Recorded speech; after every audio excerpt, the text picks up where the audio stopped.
تیر شوی آیاتونو کې الله تبارک وتعالی په دې اخري آیات کې د کافرو د پاره د جهنم او د هغې د عذاب ذکر وکړ. ورپسې مؤمنانو د پاره د جنت او د نعمتونو ذکر کیږي او د قرآن عظیم الشان دا طرز دی اسلوب او طریقې ده چې ترهیب پسې ترغیب ذکر کیږي، یعنی کله چې دی او یری د عذاب نه نو ورپسې د جنت د مؤمنانو د پاره د جنت او د هغې د نعمتونو ذکر هم کیږي. نو دغه رنګې د کافرو د پاره چې د عذاب ذکر وشو نو ورپسې د هغه خلکو د پاره چې ایمان یې راوړو عمل صالح یې وکړو د هغوی د پاره د جنتونو ذکر دی او د نعمتونو ذکر دی. نو الله تبارک وتعالی فرمایي وبشر زیر ورکا الذین هغه کسانو ته هغه خلکو ته آمنو چې ایمان یې راوړو وعملوا الصالحات او نیک عمل وکړو ان چې بشک لهم شته د دوی د پاره جنات باغونه تجری چې بهیږي به من تحتها الانهار لاندې د هغې نه نهرونه کلما هر کله رزقو چې دې ته ورکړي شو منها د دې نه من ثمرة څه میوه رزقا د پاره د رزق نو قالو دی ووی هذا الذي دا خو هغه د رزقنا چې مونږ ته راکړی شو من قبل مخکې د دې نه په دنیا کې اوتو به راوړلی شي دوی ته دا رزق متشابها د یو بل بشان ولهم شته د دوی د پاره فیها په دې کې ازواج بیبیان مطهره پاکې کړې شوي وهم او دوی به فیها په دې کې خالدون همیشه وي. دلته څلور قسم نعمتونه مؤمنانو د پاره ذکر کیږي. هغه مؤمنان چې عمل صالح هم وي نیک عمل د هغوی د پاره جنتونه دي او دا نعمت بل دا دی چې په هغې کې به نهرونه وي د اوبو د شاتو د پیو او د جنتی شرابو او دغه رنګې میوې به دویم دا شو. دریم دا چې پاکیزه بیبیانې به یې څلورم دا چې همیشه به دې جنت کې وي د هغې نه به وځي. نه ځکه چې نعمت کله یو نعمت عارضي وي نو هغې نه هم پوره فایده سړی نشي اخیستی او چې همیشه وي نو اخیستی شي. اوس ته فکر وکړه هر جنتي به جنت ته چې ځي نو د 13 22 23 کالو په عمر کې او همیشه به دا عمري که نارینه وي او که زنانه وي او قد به څومره وي نو آدم علیه السلام الله تعالی 13 ګزه پیدا کړی دا زمونږ ګزونه چې دي 13 په دقه قد باندې به هر جنتي جنت ته ځي. چې کوم ماشومان دی به دغه صورت کې رالوی شي چې ماشومان وفات شوي وي او چې کوم بوډاګان دي او که څوک دي نو ابا دغه د ځوانان شي د ځوانۍ حالت کې به 13 ګزه به اوږدي او داسې 6 ګزه پلن او داسې همیشه ځوان داسې طریقې سره به جنت ته ځي. لکه نبی علیه السلام مبارک یو بوډۍ بیبي سره ټوکې کولې ورته وي بوډېګانې خو به جنت ته نه ځي. هغه خفه شوه په ژړا شوه. نبی علیه السلام مبارک ورته خفه کېږه مه خو ځوانې به شي بیا به ځي بوډېوالي حالت کې به نه ځي که نه. نو دغه رنګې بوډاګان به هم جنت ته نه ځي یعنې په بوډاتوب کې چې ځوانان شي بیا به ځي. داسې صورت کې به الله تبارک وتعالی دی داخل کی. بیا قسمه قسم نعمتونه به نو هغه خو به خوړل هم غواړي د هغې نه به فایده اخیستل هم غواړي. نو هر جنتي ځوان ته به الله تعالی د دنیایي 100 ځوانانو تکړه ځوانانو قوت په جنت کې ورکړي. نارینه او زنانه ته یعنې نارینه ته د 100 ځوانانو برابر او زنانو ته د 100 پیغلو تکړه جنکو برابر قوت به میلوي. د خوراک سکاک وغیره د نورو ضروریاتو نه خو د مزو د چرچو دغه ضروریات خو هلته نه وي نور او بل لوی خبره ده چې په جنت کې که نارینه وي که زنانه وي پاک او صاف به وي، نه به لاړې توکي، نه به د پوزې لاړې توکي، نه به لوی او دسماتي، نه به لوی وړوکې او دسماتي، او نه به د وجود بیماری وي. او دغه رنګې دې سره سره کوم چې د نارینه او د زنانو مختلف بیماری دي، کوم عذرونه راځي، دا به هم نه وي، ځکه دلته الله فرمایي پاکې کړې شوې وي. دا ظاهري بیماری د وجود، جسمانی بیماری دا به نه وي. کوم چې باطنی بیماری دي د زړه کې دننه، چې بغض دی، کینه ده، حسد ده، لوی ده، کبر دی، عجب دی، دشمنی ده، داسې نور سیزونه، شک او وسوسه او بدګماني، دا څومره بیماری دړه چې دي دا به هم نه وي. نه به نارینهو کې وي، نه به زنانو کې وي. لکه دې ته سوچ وکړه چې نبی علیه السلام مبارک فرمایي چې هر جنتی به تا د ده به 80,000 خادمانی او 2 اویا به بیبیانې وي. حافظ ابن عساکر روایت کوي چې دا 2 بیبیانې به د دنیا وي او دا اویا به د جنت وي. او دا 2 اویا به داسې وي لکه د یوې زنانه زړه، لکه د یوې زنانه زړه خو خپل ځان ته د کینې نه ډک نی، که نه د بغض نه ډک نی، خپل ځان ته خو غصه خفګان نه راځي. دقسې به دا 2 اویا وي. ځکه هلته به شیطان نی، شیطان خو به جهنم کی، نه به انسي شیطان او نه به جني شیطان، نو کار به سم وي. او دغه د بنو منځ کې چې کوم بغض او حسد او جګړې او په خاون لانجې وي، دا قصې به نه وي هلته. لکه د دغې 2 اویاو بیبیانو زړونه به د یو انسان د زړه په شان وي. څنګه چې د یو انسان زړه خپله کې یو شان وي، داسې به دا وي. او صفایي سوترایي د دغه بیبیانو به داسې وي چې مسند بازار دا حدیث ذکر کړی، امام طبرانی مجمع الزوائد هم ذکر کړی چې که یو جنتی بیبي که دنیایي وي او که حوره وي، که دا دنیا ته راښکاره شوه نو د دې د خوشبویۍ نه به ټوله دنیا ډکه شي، او د دې د مخ د ښایست نه به نور او سپوږمۍ رڼا کمه شي د هغې په وجه باندې. داسې به وي. او دغه رنګې د خوراک څښاک هغه نور نعمتونه ډېر زیات دي، په احادیثو کې بیان ډېر دي. او الحمدلله ما ته دومره یاد دي پکې احادیث چې 1 ګنټه درته وایم نو زه به ستړی شم، خو به ختم نه شي. دومره قسمه قسم. خو دا نبی علیه السلام مبارکم په یو حدیث کې او الله هم قرآن عظیم الشان کې ویلي دي چې ما خپلو مؤمنانو بندګانو لره په جنت کې داسې نعمتونه تیار کړي چې نه یو سترګو لیدلي دي او نه د چا په زړه کې د هغې متعلق سوچ راغلی دی. داسې تیار کړي که نه، نو دا هغه نعمتونه دي، دا به وي. او بل یو روایت تفسیر در منصور هم ذکر کړی دی، او مصنف ابن ابي شيبه مسند احمد چې نبی علیه السلام ته یو یهودي راغی،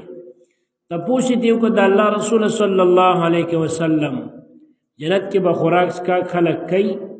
نبی علیه السلام مبارک ورته ووایي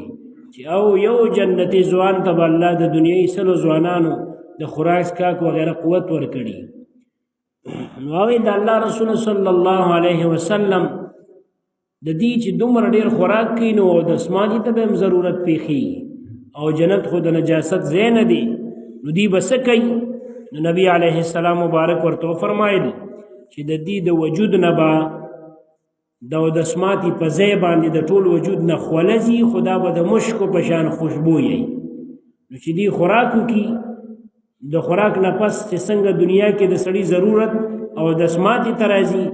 دغه رنګې چې دوی خوراک وکړي او ضرورت او دسماتي ته راځي، د وجود نه به خوشبو یا خوله شروع شي د سر نه واله خپو پورې. دا به دې معطرم کې خوشبودار به هم کې لکه په وجود باندې چې خوشبو یې بهترینه سپری کړي، داسې خوشبویي به هم تیزي، او چې لږ ټیم تیر شي دې خوشبویۍ سره به خېټه هم خالي شي، بیا به په خوراک ورمنډې کړي، ځکه بل کار خو یې نه، نور ته روزګار خو به نه. نو بهرحال په دغه طریقې سره به دې ته او چې دې ته میوې ورکړي شي. نو یو روایت کې راځي حسن رضی الله عنه مبارک فرمایي یو جنتی تبا د فرشتو د طرف یو پیاله ورکړي شي هغه کې به یو قسم خوراکي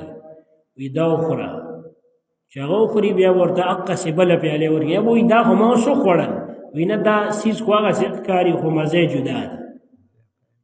دلته الله فرمایي چې میوي بم داسي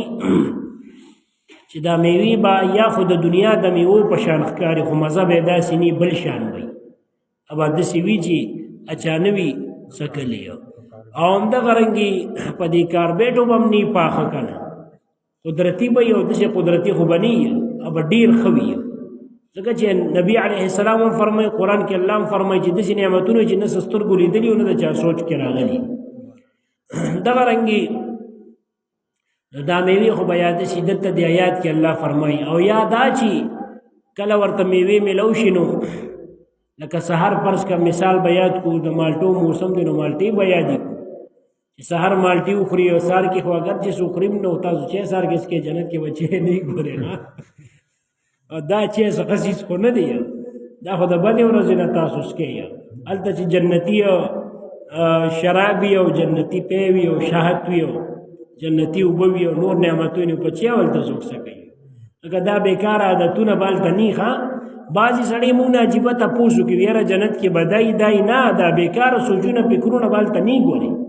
دا خو تا ته وسوسو د شیطان نه او انسی او جنی شیطانان دا خبره کوي البته د شوق متعلق یو صحابي د نبی علیه السلام نه تاسو کې وی د الله رسول جنت کې با سنئی دا با سنا خوخونه نبی علیہ السلام مبارک ورته او جنت کې با داسې سنی دا ملغلرونه به جوړي یا قوتونه او چې چرته ته ویل ته به دی لوزي بوزي به دی بل وی خان بی نبی علیہ السلام وی سچ لړکی راځي او بد نوی نو جنت کې به هر هغه سیز وی کنه نو دا ټول الله تبارک وتعالى د دې تفصیل ډیر زیات په حدیثو کې نبی علیہ السلام ذکر کړي خدا ټول الله مؤمنانو ته تیار کړی دي درجه پکې بیا دي مختلف لکه یو حدیث مبارک کې راځي چې سل درجه په جنت کې دي د یو درجه مینس کې دومره فاصله ده لکه زمکه او اسمان مینس کې فاصله ده او بیا نبی علیه السلام مبارک فرمایي تاسو د الله تعالی نه سوال کله کوئ د جنت الفردوس سوال کوئ ځکه دا په ټولو جنتونو کې اعلی جنت دی ځکه د دې چت د الله عرش دی چتا نور خو جنتنا و جنتونی جنت الفردوس و جنت عدن و جنت نعیم و دار الخلد و جنت مأو دار السلام و علیین دغه جنتون دی خو دیتا دا جنت زکوی چې جنت باغ تویلی کی عام طور باندې دا جیم نون چې په کم ټکی کې راځي لکه جن پیری ته وي نو دیتا جن زکوی چې زموږ د سترګو نه پټي جرنه په عربی کې ډال ته وي دا توري سره چې ډالي چې د بل گزار نه په ځان بچ کوي هغې ته جرنه ځکه وي چې د هغې نه سړی پکې ځان پټوي د بل گزار نه او دغه رنګې جنت هم دی جنت باغ ته وي جنت ورته ځکه وي چې دیم په بوټو باندې ځمکه پټه کړي ځکه ورته جنت ویل کېږي نو جنت ورته د دې وجه نه وي چې موږ دنیا کې هم دا باغ پیژنو دا به د دې باغ په شانې ځکه نور د هغې خو څه مثال نشته دنیا کې چې کوم باغونه دي هغسې خو نه دي بس موږ جنت او باغ پیژنو ځکه الله وي باغونه وي نور به څه بل څه څیزونه وي څه بل قسم داسې یو الله تبارک وتعالی نعمتونه تیر کړي دي چې هغه چېرته سترګو لیدلي نه دي نه چا سوچ کې راغلي دي او په جنت کې حدیث مبارک د صحیح بخاري کې راځي چې د یو چابک ځای په جنت کې چاته ملو شي دا د دنیا او ما فيها نه بهتر دی دنیا او په دنیا کې چې سدي د دې ټولو نه بهتر دی وبشر زیر ورکا الذين كسانوا آمنوا چې ایمان وروړل وعملوا عملك الصالحات نیکا فعملوا وکړل ان چې بشکلهم اشتد دوی د پارا جنات باغنا تجری چې بهيږي با من تحتها الانهار لاندې د هغې نهرونه باغونو نه لاندې نهرونه معنا دا نه ده چې د باغونو د ځمکې نه لاندې به نهرونه لکه باغ کې نهر وي که نو خلک وي باغ لاندې نهر دی دا معنا یعنې لاندې د اونو د هغې نه به نهرونه او یا ظاهر د قرآن نه همدغه معلومیږي چې د باغ نه لاندې به نهر وي نو څنګه چې په دنیا کې باغونه او پټي وي او هغې کې ځمکې د پاسه نیر وي نو د جنت باغونه خو د دنیا په شان نه دي نو هغې کې به لاندې نیر وي دا لاندې به څنګه وي نو اوس مونږ لیدلي نه دي نو ستا ته مونږ څه ووایو دی دې راته وښایي نو او خو داسې یارېږي خو نه داسې زر نه وي یو سړی و نو وی جمعې شپه و نیر په غاړه ناست و دوی کوله چې خدای شهادت مرګ راکړي او د جمعې شپه ده نو اجرتي قاتل پې تېرېده هغه د ده دا بابا د دې بابا دا دواګانې ډېرې واورېدې نو وی راځه دا دومره قتلونه دې په پیسو کړي دا یو کس خو جنت داسې بېسه بوزه نو چې راته وشي ورته بابا د کلمه د شهادت وایه بس جمعې شپه ده او سوال دې قبول دی او یې مه کوه بچې برې ته خو یې پریشان شوې نو زه چې د جنت سوال کوې چې خدای دې نصیب کړي یارېږې مه مرګ په نیټه باندې راځي مرګ په نیټه راځي دا نن دوه ځوانان چې وفات شوي الله دې وبخي او د چا د دې متعلق دا دغه و که نه نو دا خو اوس په ټیم باندې راځي مرګ په ټیم بې ټیمه ګورې مرګ نه راځي دا یاد ساتئ د مسلمان به دا عقیده دا به ایمانی چې یو ځل راځي او په خپل ټیم راځي قرآن کې الله دا فیصله کړې ده چې بې ټیمه مرګونه نه راځي بس دا ما مقرر کړي دي نو بعضې خلک دا سوچونه کوي چې دا مې کړي وو داسې به شي چې دا مې کړي وو هغسې به شي وو نه بس چې ته به خپل کوشش کې انسان په دې مجبوره دی چې پته درته نی باقي الله تبارک وتعالی چې کوم ټیم مقرر کړي هغه زندګي به تیری او بس بیا به د دنیا نه ځي دا د دنیا طریقه ده او دغه عادت دی په دې طریقه د دنیا د مخکې نه روانه ده پوهېږي د الله پیغمبر داود علیه السلام دغه 100 کاله عمر مخکیني انبیو کې ټولو کې کم عمر ده او دا چې آدم علیه السلام ولیده که نه وی کله چې آدم علیه السلام مبارک ولیده چې الله د شانه دا ټول اولاد پیدا کړ که نه کله چې دی الله پیدا کړ د شانې ولا ټول اولاد راوویسته دته یې وګوره دا ستا اولاد دی قیامته پورې دا څومره چې دي نو چې وی کته نو دا یو مخ پړقېده تندي وي دا څوک دی وي دا ستا زوی دی داود علیه السلام وی ښه دا خو مې ډېر خوښ شو عمر یې څومره دی وي 40 کاله یو روایت کې راځي 60 کاله وی ښه دا خو ډېر کم عمر دی وي زما څومره عمر دی وي ستا 1000 کاله وی ښه زما ته د خپل عمر نه دله 40 کاله ورکړه 40 کاله مې وله ورکړه یو روایت کې راځي چې 40 کاله عمر نو 60 کاله ورکړه بلکې راځي چې 60 کاله عمر 40 ورکړه دوه روایت دي نو هغه د عالم ارواح خبره وه چې کله آدم علیه السلام بیا دا وفات کېده نو 40 کاله کم یا 60 کاله کم 1000 کاله شوي نو اسرائیل علیه السلام راغی وی څنګه راغلی وی ستا ټیم پوره دی پیغمبرانو ته الله تعالی فرشته ښکاره رالیږي د مرګ او تپوس هم ترې کوي چې اجازت دی ته مړ کېدل غواړې او که نه دا د هغې خصوصیت دی د انبیاو نو ورته یې وی چې نه زما خو 40 کاله عمر پاتې دی او یا خو تا خپل زوی له داود علیه السلام له ورکړی دی وی نه ما نه دی ورکړی ده نه ایو که نه نو نبی علیه السلام فرمایي چې د هغه نه یې شو نو د اولاد نه یې میره کړي د اولاد نه میره کېږي که نه خبره وکړي بیا تېرې وي ما نه ده کړې کار وکړي بیا تېرې وي ما نه دی کړی وی ایره تېر شو نو بیا الله تعالی هغه ته هم پوره کړو ده ته هم پوره کړه غرض مې دی کې په خپل ټیم راځي که نه دا مې تسلی یو خبره وکړه بهرحال نو دلته الله فرمایي چې کوم ځای ته ورسېدو انا چې بېشکه لهم شته د دوی دپاره جنات باغونه تجري چې بهیږي به من تحتها لاندې د هغې نه انهار نهرونه کلما هر کله رزقو چې ورکړي شو دوی ته منها چې وربکړي شي دوی ته منها د دې جنت نه یعنې فیها په دې جنت کې منها په معنا د فیها دی من ثمرة سمیوي رزقا دپاره د رزق قالو دی بوئی هذا الذي دا خو هغه دی رزقنا چې راکړی شو من قبل مخکې د دې نه چې مونږ ته راکړی شو د دې نه مخکې یعنی یا په دنیا کې راکړی شو د هغې په شان دي او یا اوس چې جنت کې کوم راکړی شو دا خو هم د هغې په شان دي نو الله فرمایي اوتو به راوړلی شي دوی ته به دغه میوې متشابها د یو بل په شانه رنګ کې به د یو بل شاني خوند کې نه ولهم شر دوی دپاره فیها په دې کې ازواج بیبیانې مطهرة پاکې کړې شوي د هر قسمه عیبونو نه او د هر قسم مرضونو نه که جسمانی مرضونه بدني وي او کنه دنه پټ د زړه مرضونه وي وهم دوی بفیها په دې جنت کې خالدون همیشه وي نګور نیک عمل خو دې همیشه نه دی کړی خو یو لس کاله دی کړی دی یو شل کاله دی کړی دی نو انصاف خدا او چې شل کاله جنت درکړي بس بیا خبر نه و دا د الله فضل دی چې عمل له 50 کاله کړی دی او بدله همیشه ده د فضل او مهرباني دی وبشر الذين زير ورکه خلق تا کسانو تا امنو چې ایمان وروړو عاملوا الصالحات نیک عمل وکم ان چې بشکا لهم شتد دوی د پارا جنات باغنا تجری چې بهي کې با من تحتها لاندې د غین الانهار نهرنا کلما هر کلام